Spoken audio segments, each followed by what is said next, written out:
Assalamualaikum warahmatullahi wabarakatuh. Waalaikumsalam warahmatullahi wabarakatuh. Selamat sore teman-teman semua. Puji syukur kehadirat Tuhan Yang Maha Esa atas rahmat dan karunia-Nya sehingga kita dapat berkumpul secara virtual pada kesempatan ini. Saya Pinta Sriwayuni sebagai moderator dan anggota kelompok saya yang pertama ada Andini Virginia Lirasti, Israni Atikah, dan Puji Warabasrai. Eh, Tanpa berlama-lama, kita masuk langsung saja presentasi yang akan disampaikan oleh rekan saya, Israni Atika. Kepada Israni Atika, disilakan.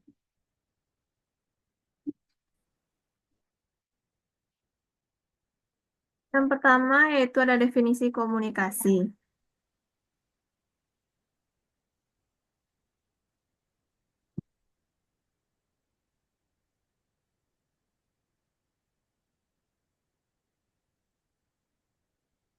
Definisi komunikasi, komunikasi adalah suatu proses di mana seseorang atau kelompok bertukar informasi, ide, pikiran, maupun perasaan dengan orang lain, baik secara verbal maupun nonverbal, dengan tujuan agar tercipta pemahaman yang sama. Dalam organisasi, komunikasi tidak hanya sekedar menyampaikan informasi, tetapi juga merupakan alat penting dalam pengambilan keputusan, koordinasi antar tim, serta menjaga hubungan antar individu di tempat kerja. Tanpa komunikasi yang efektif, kerja sama tim bisa terganggu, informasi bisa disalahartikan, dan produktivitas organisasi dapat menurun. Slide selanjutnya, yaitu ada proses dalam komunikasi. Komunikasi bukanlah kegiatan satu langkah, tetapi merupakan sebuah proses yang terdiri dari beberapa tahap berikut. Yang pertama itu ada ide atau gagasan, merupakan awal dari proses komunikasi. Ketika pengirim memiliki suatu informasi atau pesan yang ingin disampaikan. Kedua itu ada penyandian, merupakan mengubah gagasan menjadi simbol atau bahan yang dimengerti, misalnya kata-kata, gambar, atau isyarat. Yang ketiga, pengiriman pesan. Penyampaian pesan melalui media komunikasi bisa secara langsung atau tatap muka melalui alat komunikasi seperti telepon, email, dan lain-lain. Yang keempat, penerimaan pesan. Pesan diterima oleh penerima atau komunikan. Yang kelima, ada penguraian atau penafsiran. Proses di mana penerima menafsirkan atau memahami makna dari pesan yang diterima. Yang keenam, tanggapan atau umpan balik. Penerima memberikan respon terhadap pesan yang telah disampaikan, yang menunjukkan bahwa komunikasi telah terjadi dan dapat dipahami atau tidak. Yang ketujuh, ada gangguan. Segala bentuk hambatan yang bisa terjadi kapan saja dalam proses komunikasi. Gangguan ini bisa berupa gangguan teknis, perbedaan budaya, atau bahkan emosi. Selanjutnya, saya silakan kepada moderator.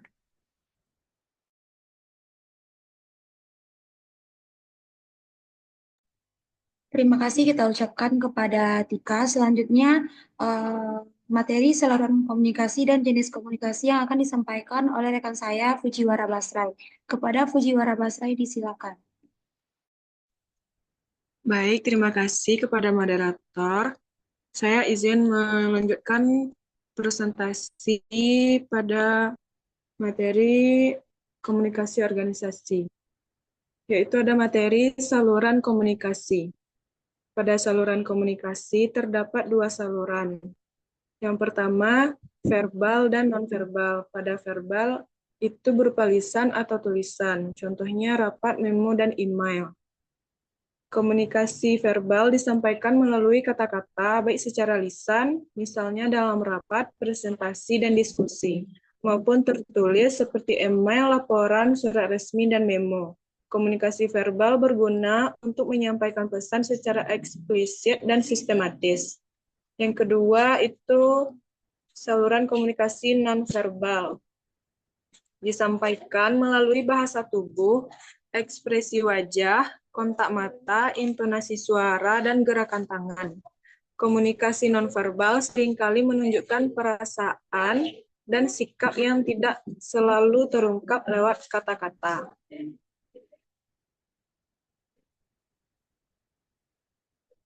Selanjutnya ada materi jenis komunikasi dalam organisasi. Yang pertama itu komunikasi vertikal. Komunikasi ini berlangsung antara atasan dan bawahan dalam suatu organisasi. Bisa bersifat top-down dari atasan ke bawahan seperti perintah kerja, instruksi, atau kebijakan maupun bottom-up dari bawahan ke atas seperti laporan kerja, keluhan, atau saran. Komunikasi vertikal yang baik membantu menjaga alur informasi agar berjalan lancar antara semua tingkat organisasi. Yang kedua, ada komunikasi horizontal. Merupakan komunikasi yang terjadi antar rekan kerja atau divisi yang berada pada level yang sama dalam struktur organisasi. Jenis komunikasi ini penting dalam pelaksanaan proyek yang melibatkan banyaknya pihak, di mana koordinasi dari kerjasama dibutuhkan untuk mencapai tujuan bersama.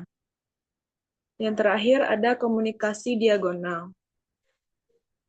Komunikasi diagonal terjadi antara individu yang berbeda level dan juga berbeda departemen. Contohnya, seorang manajer pemasaran yang berkomunikasi langsung dengan staf keuangan untuk memperoleh data. Komunikasi diagonal membantu mempercepat proses dan mendorong efisien kerja lintas fungsi. Sekian materi dari saya kembalikan kepada moderator.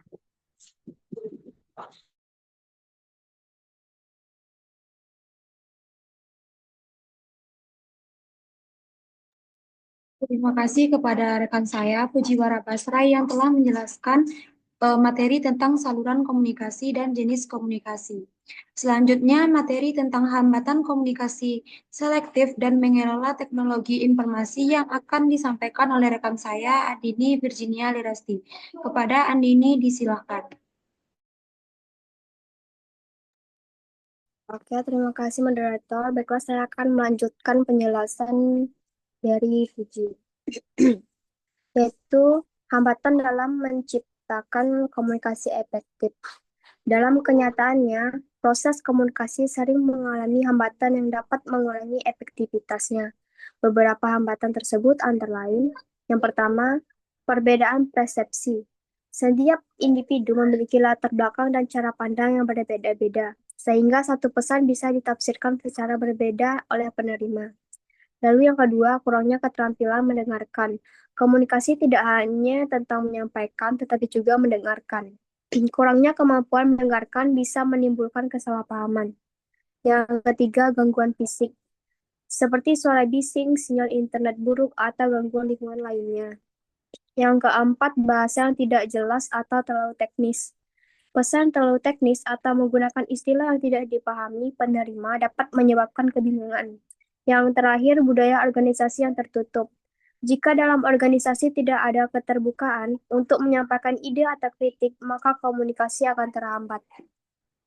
Next.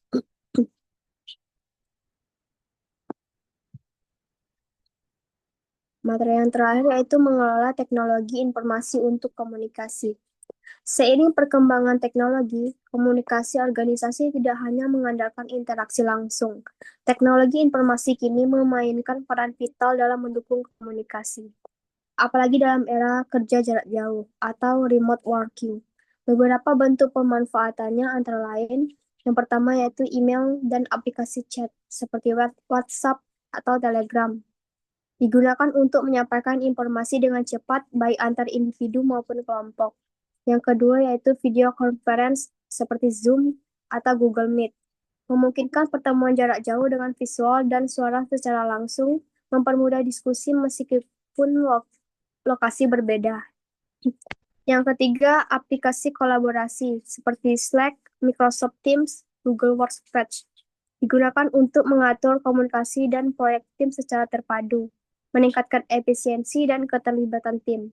Dan yang terakhir, manajemen informasi seperti database, cloud store, dan intranet, membantu penyimpanan dan distribusi informasi agar dapat diakses dengan mudah oleh seluruh anggota organisasi. Baiklah, itu saja materi dari saya. Saya kembalikan kepada moderator. Terima kasih saya ucapkan kepada Andini Virginia Lerasti. Selanjutnya, kesimpulan dari materi kami, kesimpulan dari komunikasi organisasi yaitu yang akan disampaikan oleh saya. Komunikasi dalam organisasi adalah fondasi dari seluruh aktivitas kerja. Prosesnya yang kompleks dan melibatkan berbagai pihak, harus didukung oleh saluran komunikasi yang tepat dan pengelolaan teknologi informasi yang efisien. Hambatan komunikasi juga harus diminimalisir agar pesan dapat tersampaikan dan dipahami dengan jelas. Dengan komunikasi yang efektif, organisasi bisa berkembang secara produktif dan harmonis. Hanya itu kesimpulan dari materi kami. Dan itu presentasi dari kami. Jika ada salah dan kurang, kami mohon maaf. Saya Pinta Sriwayuni sebagai moderator dan anggota kelompok saya, Andini Virginia Lirasti, Israni Atikah, dan Fujiwara Basrai, izin pamit undur diri. Assalamualaikum warahmatullahi wabarakatuh. Waalaikumsalam warahmatullahi wabarakatuh.